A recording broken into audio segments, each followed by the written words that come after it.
So it's quite a wonderful thing to encounter a path of practice that we connect with. You know, it's a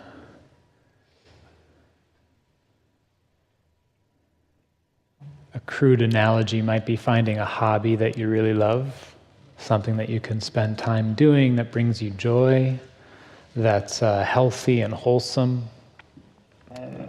And a contemplative practice, a path is like that. It's something that is close to our heart, that brings us joy, that's with us whenever we want.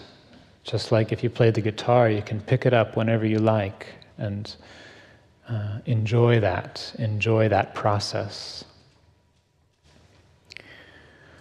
I don't know about you, but my experience and the experience of many people I know in coming to this path and coming to contemplative practice is that the thing that usually draws us is meditation.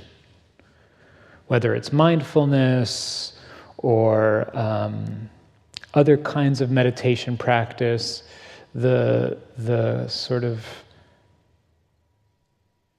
interesting, different activity than what's normally offered in our culture, and the promise of some well-being or some happiness or some ease or some insight through that inner technology, if you will, is often what brings us or draws us to this path. And then as we explore and as we practice, we might discover that it's actually much more than just sitting quietly with our eyes closed. So it is genuinely an entire path of practice. It's a whole way of life. And when you look at the presentation of the Buddha's teachings, there's never just one thing. It's never just one thing. It's always a constellation of different factors or different qualities or different attributes or different activities all working together in concert. It's like a matrix of things that together bring about a certain transformation in our life. And meditation is one component, it's one piece. So, for example, the Eightfold Path, right? There are 8 parts, not just one. Or the 7 Factors of Awakening. For any of you who have studied Buddhism, you know all of the lists, right? The 7 Factors of Awakening: mindfulness, investigation, energy, joy, calm, concentration, equanimity. The 5 spiritual faculties, the 4 foundations of mindfulness. It goes on, right? But you see, there's always these different parts working together. What I'd like to talk about tonight is one component of this path of practice that's really the foundation. And if you want to build something, you need a good foundation. You need a solid foundation. It's just like, even to come back to sitting practice, if you're not steady in your seat, literally, it's going to be very difficult to pay attention. And in the same way, there's a foundation for the whole path. And if that's not solid, everything else becomes more difficult, less balanced, less steady. And the foundation for the path of practice and for meditation is about how we live. It's about what we do every day. Not just the 45 minutes or half an hour or hour that you meditate. It's everything else around that in your day. That's the foundation.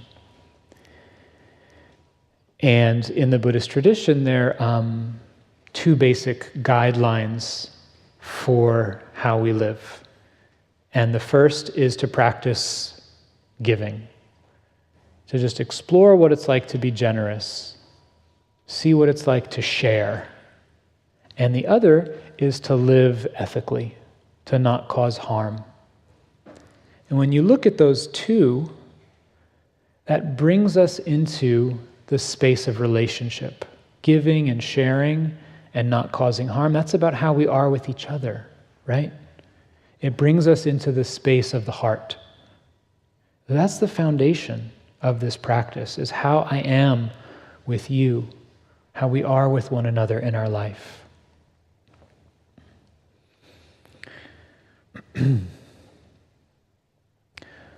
I think often in our culture there can be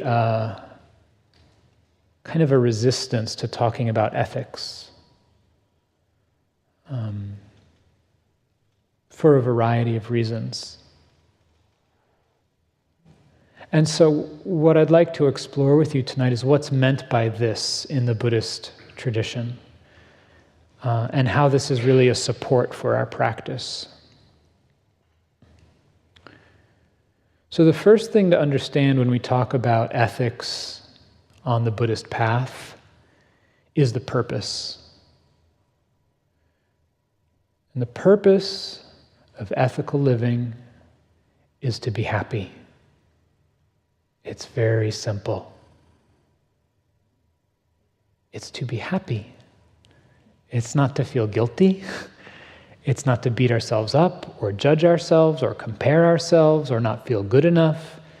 It's to be happy, to have a sense of well-being in our life. That's the purpose. When you take the 5 precepts formally, sort of in a ritual ceremony, in Pali, at the end, there's a short blessing that the monastics will give. And I want to recite 3 of the lines from that blessing. And to give you the translation, because it really situates why we're invited to explore the realm of ethics in our lives. So the 3 lines, the first is Silena sugating yanti. Sila is the word for ethics, and I'll talk more about that word and the translation in a few minutes. Silena sugating yanti means sila is a vehicle for happiness. It's a vehicle. It's something you get in that takes you to a certain place. Where does it take you? Sugating, happiness. One of the epithets of the Buddha was sugato, the happy one, the fortunate one. So ethical living is a vehicle for happiness. Silena bhoga sampada. Ethical living is a storehouse of goodness, a path to blessing, or a path of blessing. So there's this sense of a richness, bhoga sampada, a path that's full of blessing and goodness. So something welling up inside. And then the third line, silena nibuting yanti. So there's that word yanti again, vehicle. Silena nibuting is related to the word nibbana. It's just a different grammatical form of the word for nirvana or nibbana. So ethical conduct is a vehicle to freedom, is a vehicle to awakening. That's big. It's not a small statement, right? It takes you to awakening. So this is the purpose of ethics: happiness, blessing, goodness, and freedom, liberation.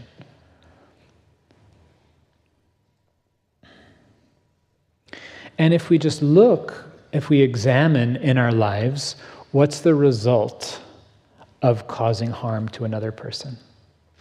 Right? We've all done it. We have all caused harm.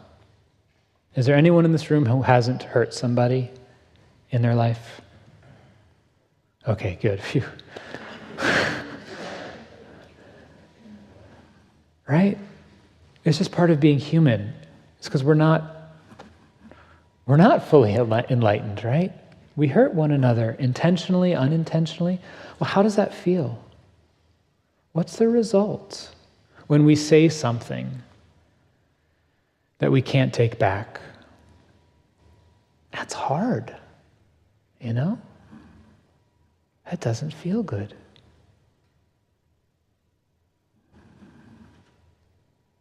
What's it like to be free from that?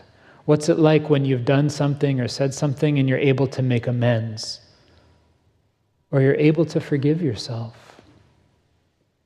And that entanglement, that remorse, that regret subsides. How does that feel?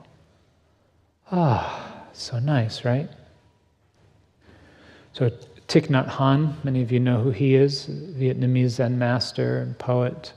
One of the things he likes to talk about is he talks about one aspect of this path is learning to appreciate your non-toothache. Does anyone here have a toothache right now? One person in the back. Compassion to you, my friend. May it subside quickly. So for everyone else who doesn't have a toothache, can you appreciate your non-toothache? And for our friend who has a toothache, how are your hands or your legs feeling? Are they in good shape? So you appreciate the lack of a Charlie horse. Okay? So just notice the absence. Toothaches, they can hurt, you know? So to appreciate the absence of remorse, the absence of regret. This is one of the purposes of living ethically, is that our mind doesn't become entangled in the heaviness of feeling regret, that burning, the helplessness of not being able to take something back.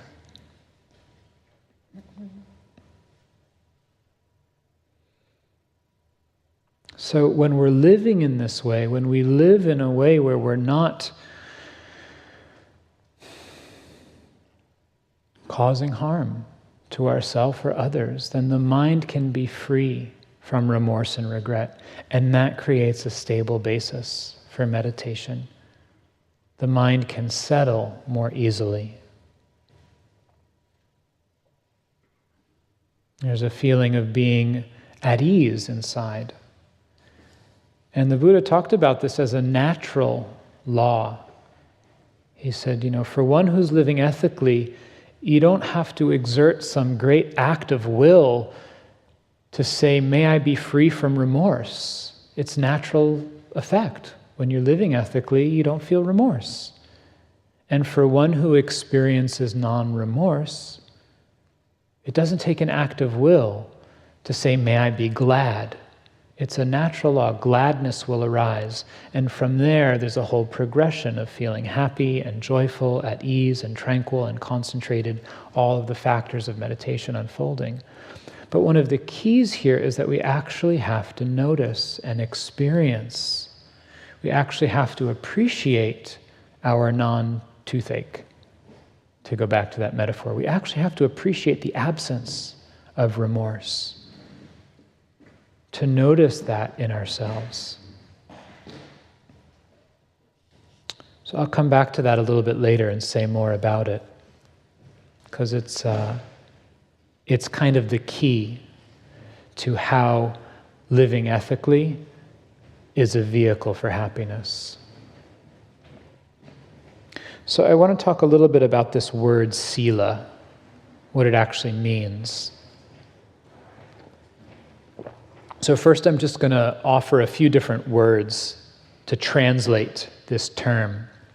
And as you hear each word, just notice if there are any associations or connotations that come up.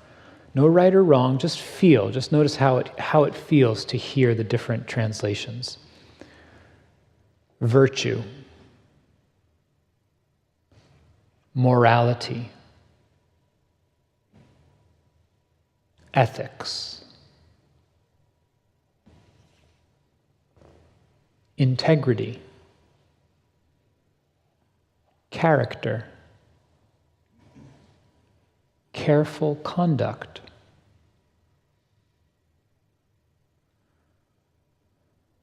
that's quite a range, yeah? How many people felt at least some negative associations with some of those words? Mm-hmm. How many people felt a positive association with some of those words? Mm-hmm. Right? All of those are covered in this terrain by the word sila. Literally, it means something like custom, customs. How you go about things. Sila is how we go about things. It's our way of being, our conduct in the world, how we are with ourselves, how we are with one another, how we are with the life around us. That's what sila means.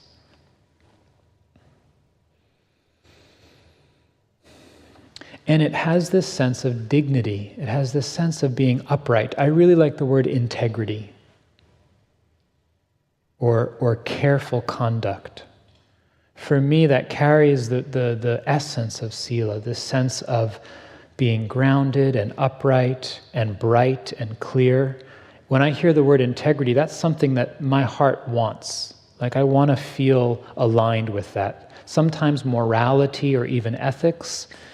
There's so much history behind those words, particularly in the West, especially depending on your religious upbringing, or your family of origin. There can be a lot that gets added on to those words. The image that's used in the Buddhist tradition for sila, the image that's used to represent it, is a flower. So we have these beautiful, beautiful orchids on the altar here. They're on the altar because they represent sila. So just contemplate a flower. It's alive, right? It's beautiful, pleasing to look at. It's rooted in the earth. Yeah. And many flowers give off a beautiful fragrance. They spread out around them. Ever been around somebody who's just a really good person? What's it like to be around someone like that? Feels good, right? You know you're safe, you can trust them. You just kind of feel uplifted a little bit. That's sila. So in the texts, in the Dhammapada, which is one of the texts of poetry, it's said that sila is like the scent of jasmine on a summer night. Notice how different that is from morality. Okay? So this is about being happy. This is about making our life, our way of being, into something that spreads out like the scent of jasmine. So it's like people like to be around one another when that's how we are.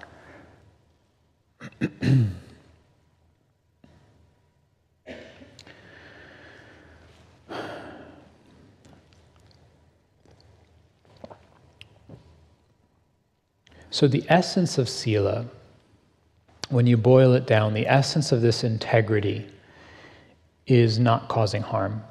It's the word in Pali and Sanskrit is ahimsa, which is sometimes translated as non-violence, non-abuse. That's the essence, non-abuse. Not hurting living creatures. That's the foundation. That's the foundation of this path. That's the foundation of being human. Yeah?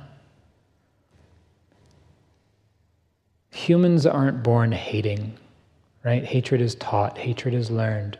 All things being equal, if you give a human being two options, one of them causes harm and the other doesn't, all things being equal, we will naturally choose the option that doesn't cause harm because we feel.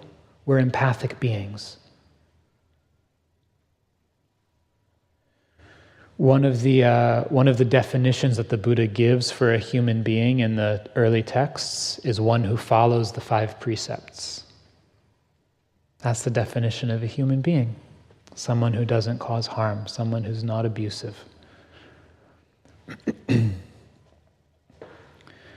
So from this one principle of not causing harm, of non-abuse, comes a sense of what's called care and concern, or conscience and concern. The Pali is hiri ottappa. It means there's a sense of concern for the effect of my actions on others, and a sense of care or conscience for the effect on myself. That there's a recognition that what I do doesn't just affect you, it affects me. Why? Because I got to sit in it. Whatever I do, that stays with me. Right? If I speak harshly to you, that's going to echo in my mind. It's going to stay here in my heart. If I take something that doesn't belong to me, that's going to come back to me. Not in some mystical way, just even when we sit down and reflect on things, we feel that, oh, that wasn't mine.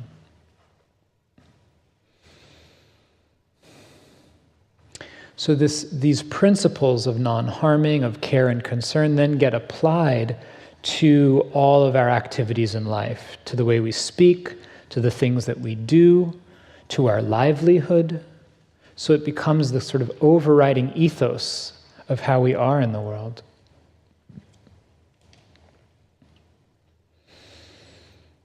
These are meant to be manageable. The precepts aren't meant to be something that is this incredibly high bar that we can't reach.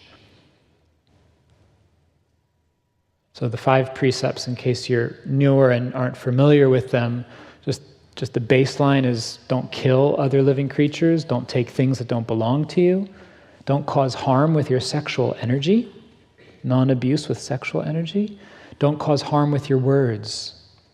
That's a really tough one. We're all practicing that. And don't take intoxicants that cloud and confuse the mind and make it more likely that we'll do those other things. That's the basic 5.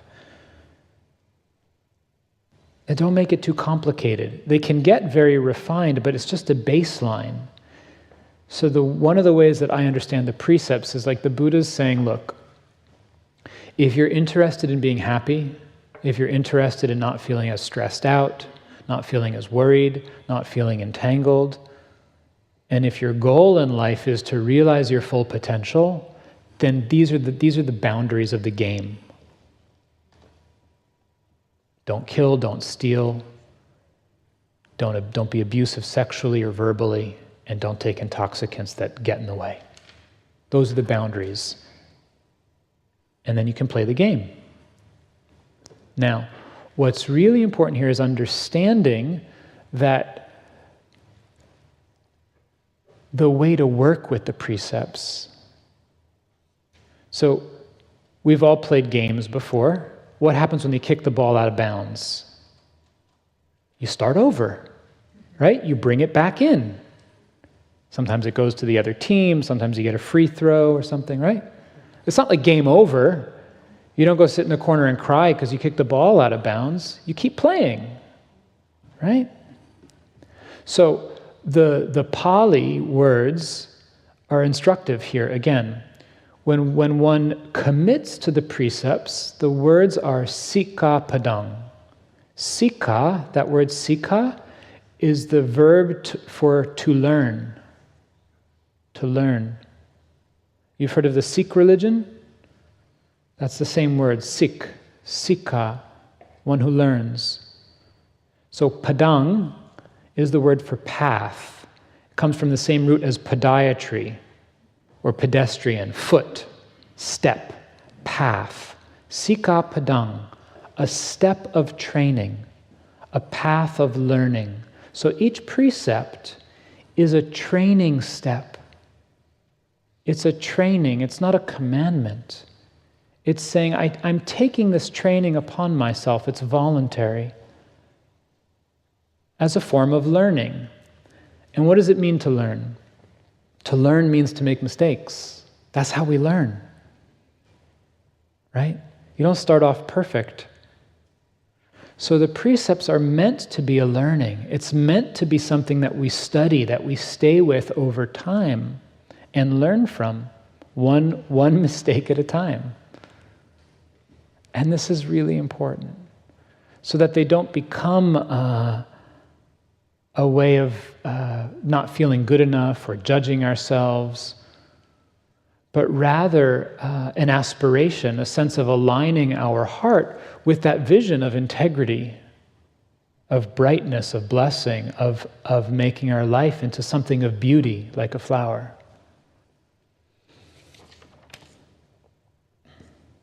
And what does it take? What does it take to practice with these precepts? What does it take to not kill a mosquito? Takes a little bit of restraint.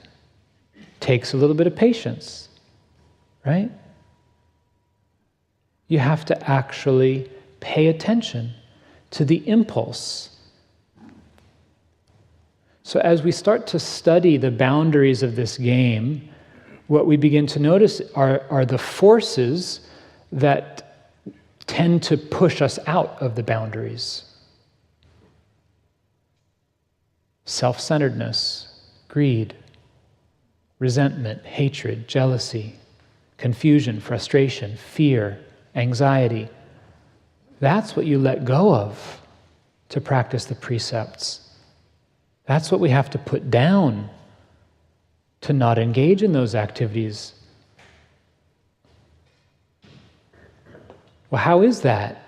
To let go of anxiety and self-centeredness and greed and fear and confusion and frustration. That's pretty nice to put those things down. So that's why Sila is a vehicle for happiness, a path of blessing, because the more we practice with it, the more we shed these forces, these impulses in our mind that when unchecked, when unnoticed, push us to say something that's harmful, to do something that's hurtful.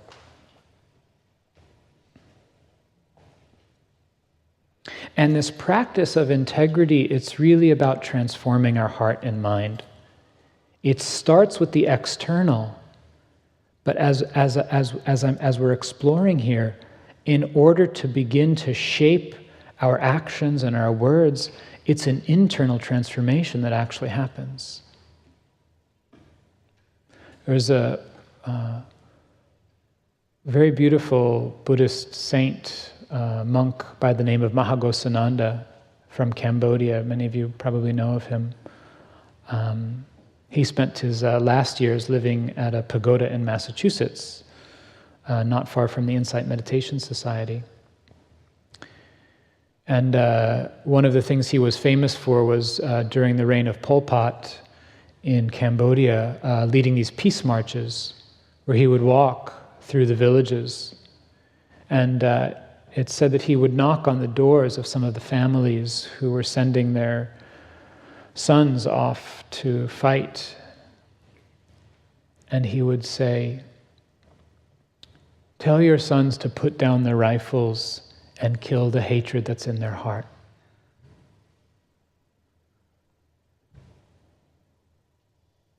He went to the demonstration in Washington, D.C. it might have been the 80s, I'm not sure. And a demonstration against landmines. And he was very famous for having said, the landmines and the anti-personnel mines that are in the ground started in our hearts.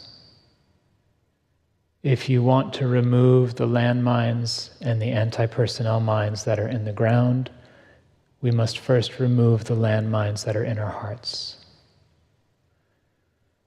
This is the practice of Sila.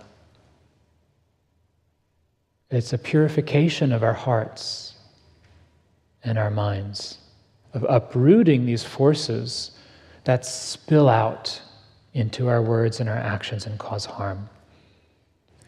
And remembering always that it's a process, it's a learning. It's not a done deal, it's not a one-off, I sign up and now I'm done. It's something that we keep coming back to. We keep realigning ourselves. This is my intention. This is the direction I'm going in. And when we lose the plot, that's how we learn. So the feeling of remorse, the feeling of regret, that burning, that twisting in the heart, that's our teacher.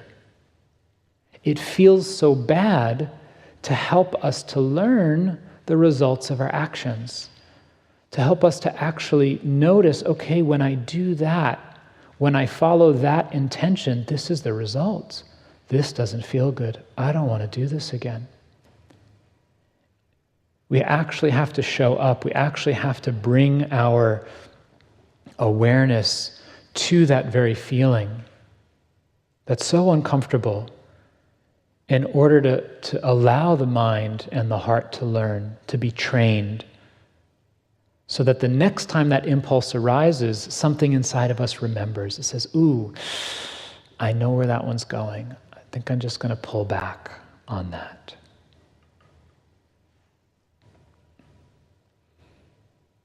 There's a very famous story in the texts. Many of you are probably familiar with it, of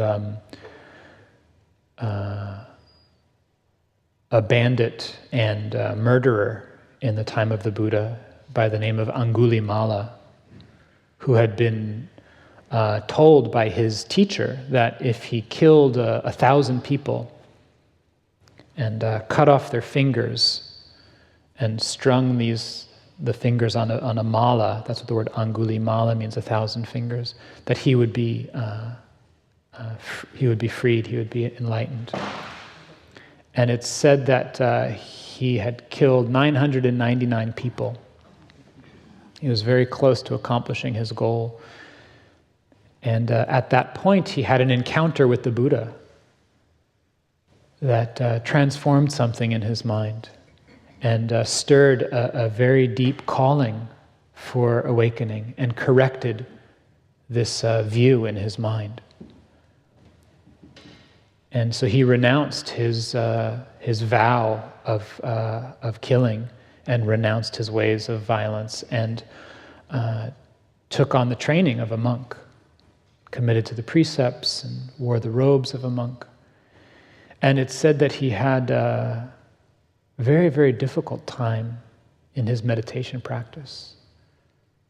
He was tormented by visions of the violence that he had done. And one day he was on alms round, going to collect his food, begging for food in the village. And he came upon a woman in labor. And it was a very difficult childbirth. There was a lot of danger. The woman's life was in danger, and the baby's life was in danger. And he was very deeply affected by this. And he went back to the Buddha, and he said, I saw this woman, and she was having childbirth. And, as I've heard the story told, the sense is he was actually touched. He was actually moved in some way with compassion. But he had spent so many years in a place of hatred and violence and disconnection that he didn't know how to make sense of it. This empathy for another being. It was almost too much for his heart to hold, the care that he felt so naturally for this woman and her baby. And the Buddha said to him, he said, go back to the woman and say to her, since I was born, I have never intentionally taken the life of a living being. And by this goodness, may you be safe and protected. May you and your baby be healthy and happy. And Angulimala sort of pauses and considers, and it says to the Buddha, I can't. That's not true. I can't say that. And the Buddha says to him, good. Good, Angulimala. That's right. You shouldn't say something that's true. This is very good that you have this sense of integrity and commitment to truthfulness. He says, then go to her and say, since I have gone forth as a monastic, I have not intentionally taken the life of another living creature or caused harm. by the goodness of this action, may you be safe and protected. May you and your child be healthy and happy. Go and tell her. He says, that I can do. And so he went and he found the woman in childbirth, and he offered this blessing. And it's said that she had a healthy, successful birth, and she and the child were healthy and safe. And to this day, that blessing, it's called the Angulimala Paritta, is chanted during childbirth in many Theravada Buddhist countries, in Thailand and Burma. And the story goes that that was a turning point in his meditation practice. He was actually able, in that moment, to connect with his own goodness, to connect with his own sense of integrity. And his mind was able to start to settle. His mind was able to start to receive its own inherent value through the goodness of his intentions, through the goodness of his actions. This is so important for each of us. To be able to turn towards that goodness, to really see it, to know it and feel it directly. For one who experiences non-remorse, there's no need for an act of will, may gladness arise. It is a natural law. For one who has non-remorse, gladness will arise. So this is part of our training. This is part of the path of meditation, is to actually notice that non-toothache every day, to reflect on your own sense of integrity, to just review and see the goodness in your life. And we're not perfect, and that's okay. That's why we're learning, that's why we're practicing. But it's enough. It's just enough to notice the goodness of our intentions. And you have something you can stand on. You have a foundation that the mind can come home and be at peace with itself. It's like you can look yourself in the mirror, literally and figuratively, in your own heart. This is the foundation of our practice. This is the beauty of integrity. So I encourage you, I invite you, use this every day. Just reflect and connect with your own goodness. You have to build it up. It's not just there instantly. We actually have to pay attention to the goodness of our intentions and keep reaffirming them, keep strengthening them.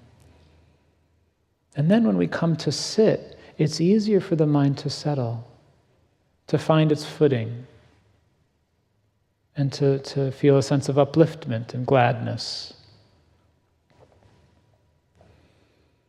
Okay, so I'll stop here and offer these thoughts for your reflection tonight.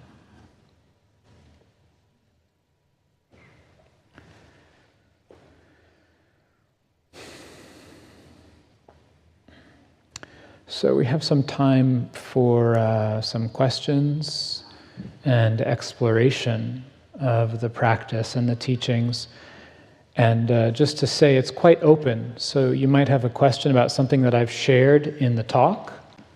You might have a question about the meditation practice, or you might have a question about something else related to the teachings in your life. And so it's really, really quite open. And so if you have a question, just raise your hand and we'll send one of the microphones over so that everyone can hear you. There's a question up here in the front.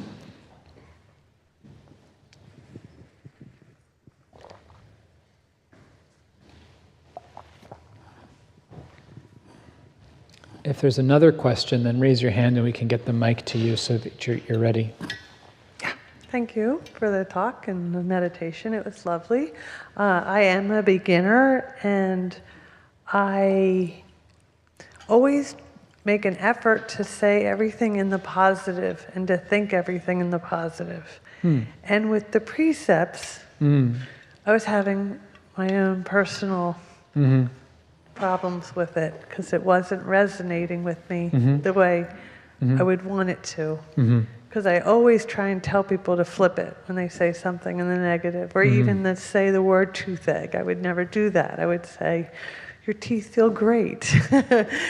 And I would actually like to overcome this addiction I have to saying everything in the positive. Great. Good. But I'm not there yet. So I Yeah. thought maybe you could talk Thank about you. that. Yeah, yeah. Yeah.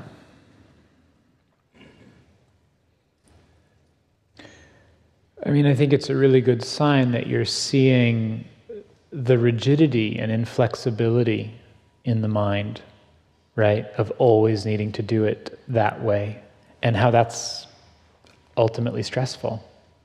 Yeah?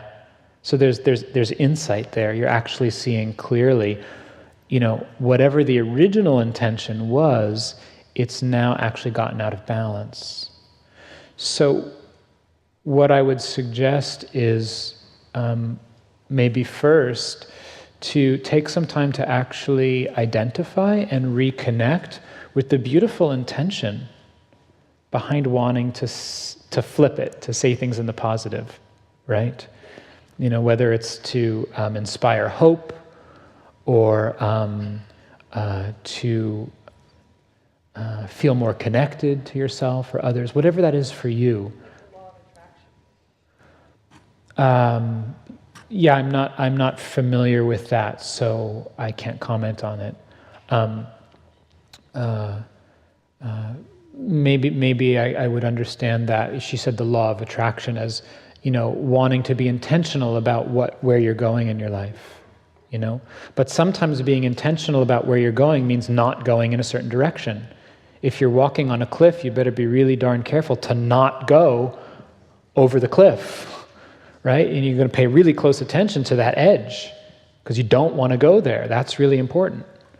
So that's why the precepts are framed in the negative, not to be a downer, but to make it really doable. It's like, don't kill. Just try not to do that.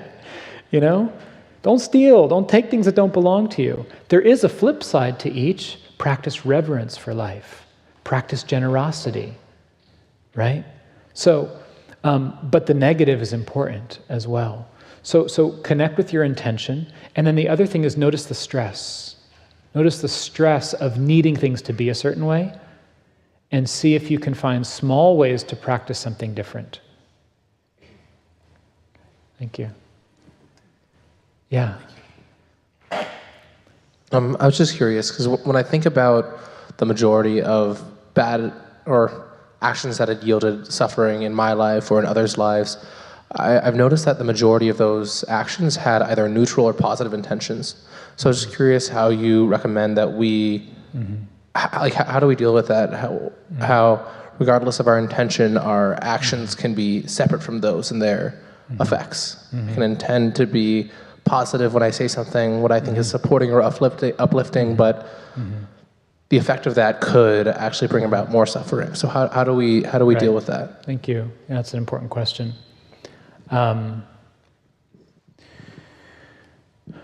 So just to first kind of back up and say that the precepts and the sense of nonviolence and care and concern in our life is pointing specifically to our intention and saying that actions that are motivated by greed, by hatred, by delusion, and all of their children and cousins will inevitably bring about harm for ourselves and others. And that's ultimately the thing that we have the most agency over, is where we're coming from. Now, what you're talking about is the complexity of this realm, which is that there are so many conditions present that we can't actually control the outcome of an action. So in the Buddhist understanding, in any action, there's three things. There's our intention, there's the wisdom and skill of the execution, and then there's the result. And each of those is subject to many different conditions. So you can have the best of intentions, but if you don't have enough wisdom or skill to act on them well, you might end up making things worse. You can have the best of intentions and you can be really skillful and wise, and still the result might be painful because we can't control the other conditions that are present. And that's where the understanding of karma comes in, which is that there are things beyond our control that might have effects. And so in that case, in terms of our relationships, it's really important to make space when our actions have an unintended consequence to really receive that. To not just say, oh, I didn't mean it that way, but actually to take in the effect and say, I'm so sorry, I didn't realize it would have that effect on you. I really hear that was difficult for you. To just be there in that experience without trying to change it or defend yourself. If we can really land there with someone and they can feel heard, that they see that we get it, ooh, ouch, I'm sorry, Then there's often space to say, can I tell you what I was trying to do? But first there has to be that meeting of what's true for them. Yeah. You're welcome.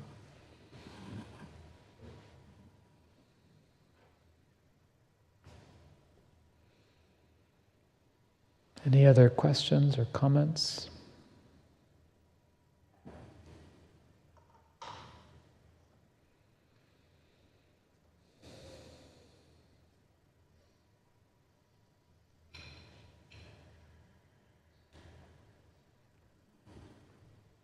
Last call.